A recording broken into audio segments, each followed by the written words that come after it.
Merhabalar, kanalıma hoş geldiniz.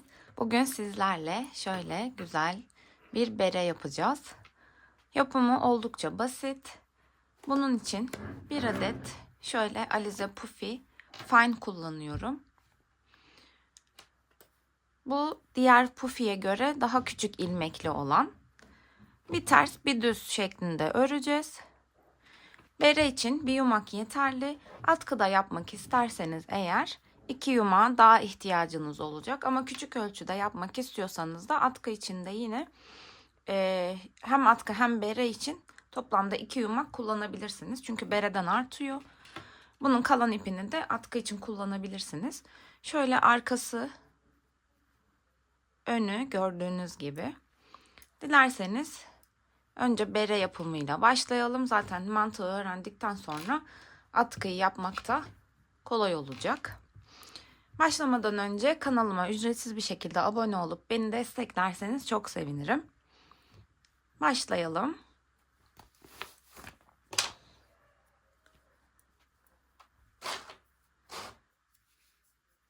Eğer ipinizde şu uç kısmı açık değilse, ki benim değil, burayı keseceğiz. Şuradan ortadan şöyle bir parça olacak. Ben burada 36 ilmek başlamıştım. Bu 5 yaşındaki yeğenim için küçük geldi. O yüzden şimdi 42 ilmek başlayacağım. Şöyle ilmekleri içerisinden şöyle biraz yakınlaştırayım. Bu şekilde geçiriyorum. Aldım, içerisinden geçirdim ve çıkardım. Aldım, içerisinden geçirdim, çıkardım. Bu şekilde toplamda 42 tane ilmek çıkaracağım.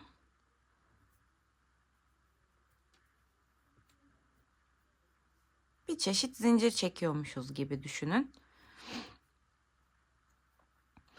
Bere için çift sayıda ilmek çıkarmamız gerekiyor ki başlangıç ve bitiş yerinde, bakın şurası benim başlangıcım ve bitiş yerim aynı zamanda. Şu aralıkları ve şu görüntüsü, şu düz görüntüsüyle ters görüntüsü denk gelsin. Tek başladığımız zaman yan yana 2 tane düz örnek geliyor. O yüzden çift başlamamız gerekiyor. Çift sayıda. Yani arttırırken de azaltırken de her zaman bere için çift sayıda ilmek çekmeye ya zincir çekmeye özen gösterin. 42 tane zincir çekip gördüğünüz gibi, bakın şöyle yakından tekrar göstereyim. Bir diğerinin içerisinden geçiriyorum. Şöyle zincir çekmiş oluyoruz. Toplamda 42 tane zincir çekiyoruz. 42 tane zincirimizi çektik. Şöyle bozmayacak şekilde şu çektiğimiz zincirlerin yönünü, bakın bozmayacak şekilde şöyle yuvarlıyorum. Şu 42 zincir çektiğimiz kısımla yumaktan gelen ipin arasına şu başlangıçta bıraktığımız ipi şöyle bağlıyorum. Çünkü dönerek öreceğiz. Birleştirmiş olacağım. Şöyle yakın olacak şekilde birbirine, çok ayrık yaparsak görüntü kötü olur. Şöyle birleştirdim.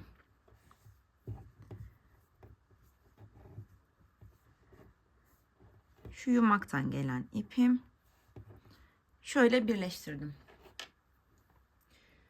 Şimdi buraya ilk başladığım şu, yani son çektiğim zincir 42. zincire bir tane işaretleyici takıyorum ki başladığımız yer belli olsun.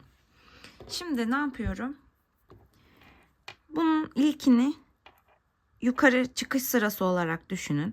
Şu yumaktan gelen ipimi hemen yanındakinin içerisinden şuradan geçiriyorum. 42 tane zincirimizin içerisinden toplamda, yani 42 tane tekrar ilmek çıkarmış olacağız. Sıradakinin içerisinden şöyle geçiriyorum. Yine sıradakinin üst kısmından yumaktan gelen ipimden şöyle çıkardım. Bakın böyle 42 tane toplamda tekrar ilmek çıkaracağız.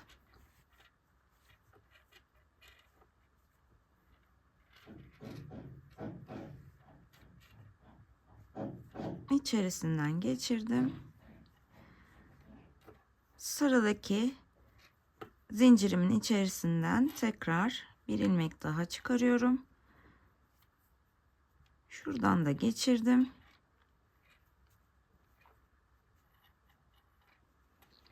Her bir ilmeğin içerisinden bir ilmek çıkarıp 42 tane olana kadar yine bunu yapacağız. 42 ilmeğimizi de çıkardık. Bakın şu ilk başladığımız kısım. Şimdi yine yumaktan gelen ipimizi, şu yumaktan gelen ipimiz ilk başladığımızın içerisinden arkadan öne gelecek şekilde şöyle arkadan öne gelecek şekilde çıkarıyorum. Yumaktan gelen ipimi ön tarafa, yani benden tarafa aldım. Bakın şu sıradaki çıkardığımız ilmeğin ön tarafından arka tarafa doğru geçiriyorum.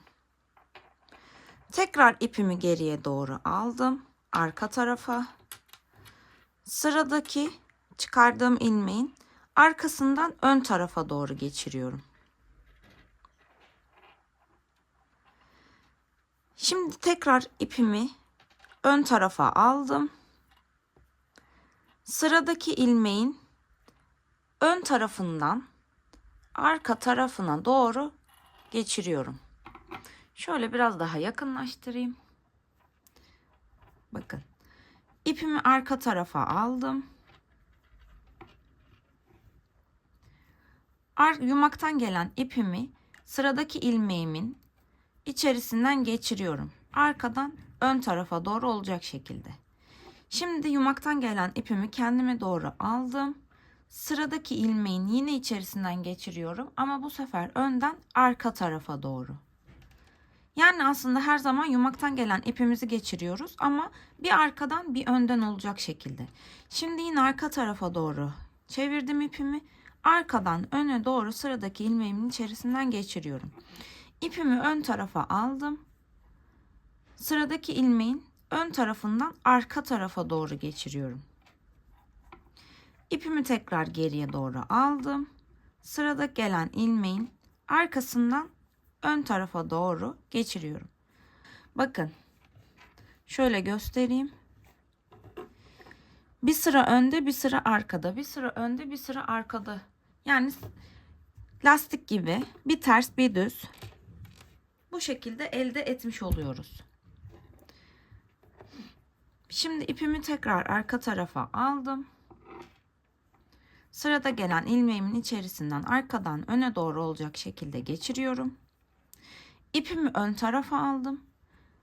Sırada gelen ilmeğimin içerisinden önden arkaya doğru geçiriyorum. Döne döne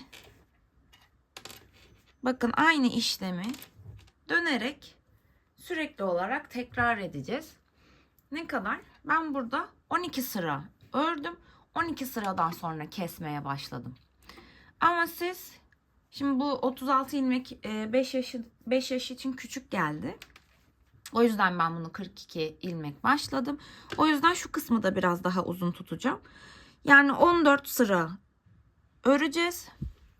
15. ve 16. sırada şu tepe noktasını artık kesme işlemini yapmaya başlayacağız. Son kez tekrar göstereyim. Şimdi bakın önden arkaya almışım. Şimdi ipimi arka tarafa aktardım.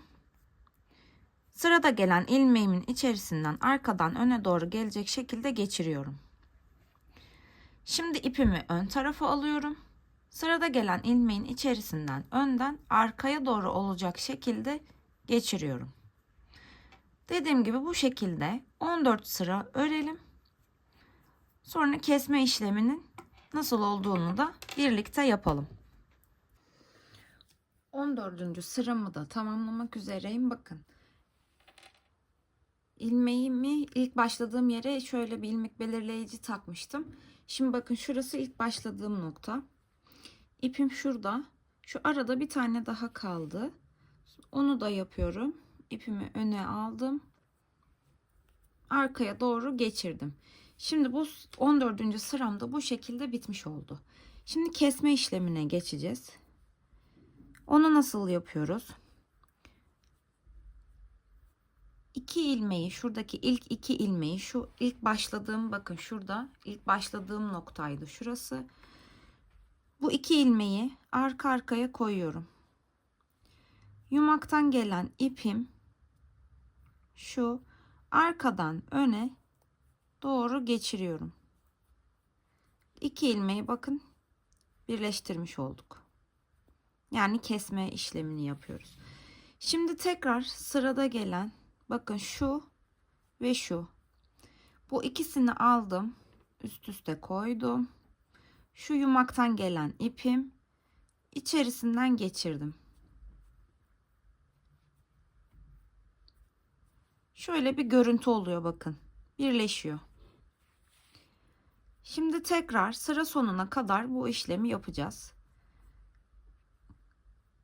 Soldakini sağdakinin arkasına denk getirdim.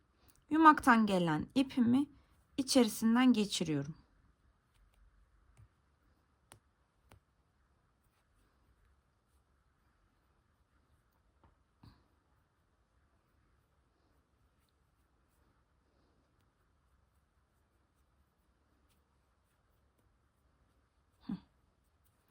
Evet. Şimdi yine soldakini sağ taraftakinin altına denk getirdim. Yumaktan gelen ipimi içerisinden geçiriyorum. Şöyle çevireyim biraz daha. Şu yumaktan gelen ipim. Soldakini sağdakinin arkasına koydum. Yumaktan gelen ipimi içerisinden geçirdim. Bu şekilde 2 sıra boyunca, yani 14 sıra böyle dümdüz örmüştük. 2 sıra boyunca da keserek gideceğiz. Bu kesme sıramızın ilki. O yüzden ilmek belirleyicimizi çıkarmadım ki nerede başladım, nerede bitecek onu bilebileyim. İlk kesme sıramızı bitirdik. Bakın şöyle biraz uzaklaştırayım. Şuradan ilk başlangıç noktamızda kesmeye de buradan başladık. Sonuncuyu da yaptık. Şimdi ikinci kesme sıramızda yine aynı şekilde şöyle alt alta yine getiriyorum. Yumaktan gelen ipimi ikisini de içerisinden geçiriyorum. Bu sırayı da bu şekilde tamamlayacağız. Ve artık beremiz hazır olmuş olacak. Sadece tepesini büzmesi kalıyor. Onu da göstereceğim.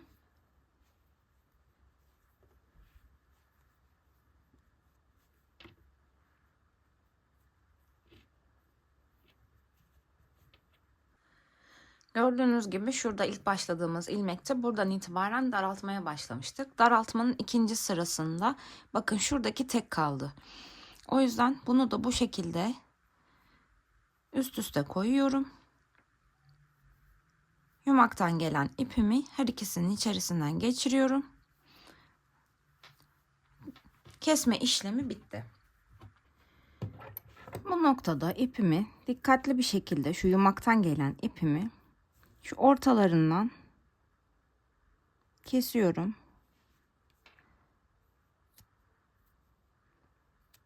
Biraz uzun kesmemiz gerekiyor bunu.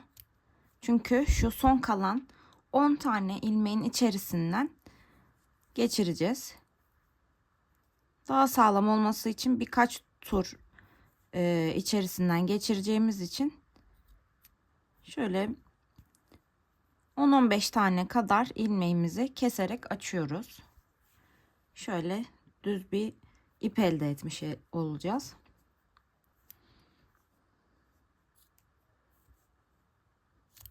Bu kadar yeter. Kestim. Şimdi bu noktada tığdan yardım alabilirsiniz.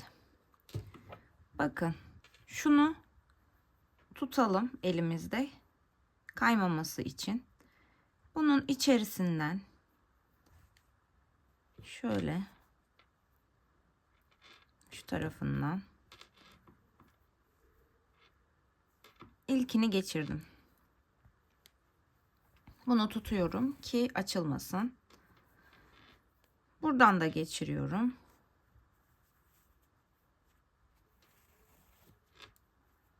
Sırayla şu kalan ilmeklerimizin içerisinden geçiriyoruz.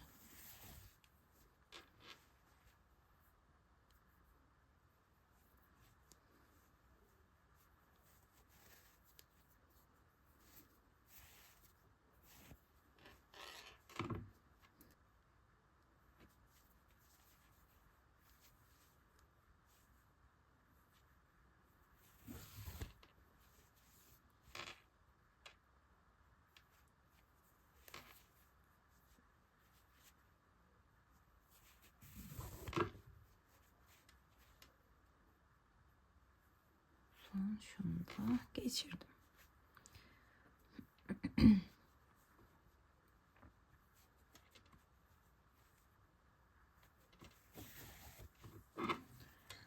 Gördüğünüz gibi zaten toplandı. Şimdi bu ipi birkaç kere daha şu bölgeden dolayalım ki daha sağlam olsun. Yine tığ yardımıyla şöyle aralardan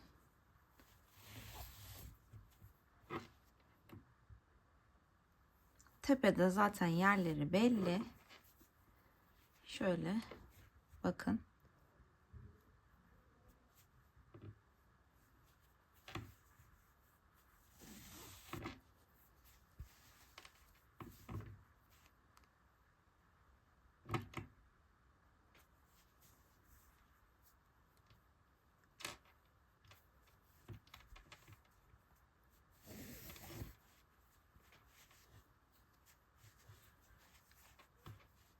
Sıkıştırdım. Şöyle yine şu başladığımız noktaya kadar biraz daha döndüreyim.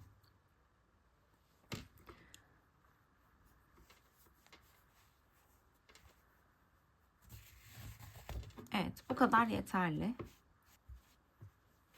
Buradan içeriye alıyorum ipimi.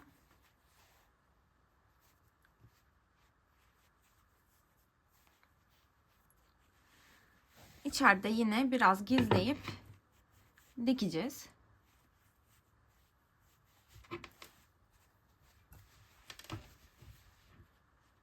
Gördüğünüz gibi beremiz hazır. Siz dilerseniz şu tepe noktasına pompon detayı da ekleyebilirsiniz.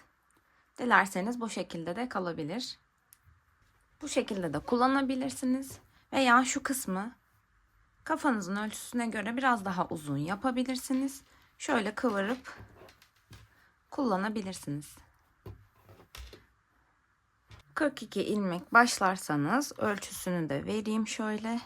Bakın 26 santime, şöyle uzunluğu da 25 santim oluyor. 14 sıra örüp de 2 sırada kesme sırasıyla birlikte, yani 16 sıra ördüğünüzde şu kısmını 25 santim, 42 ilmekle başladığınızda ise şöyle 26 santim genişliğinde bir bereniz olmuş oluyor.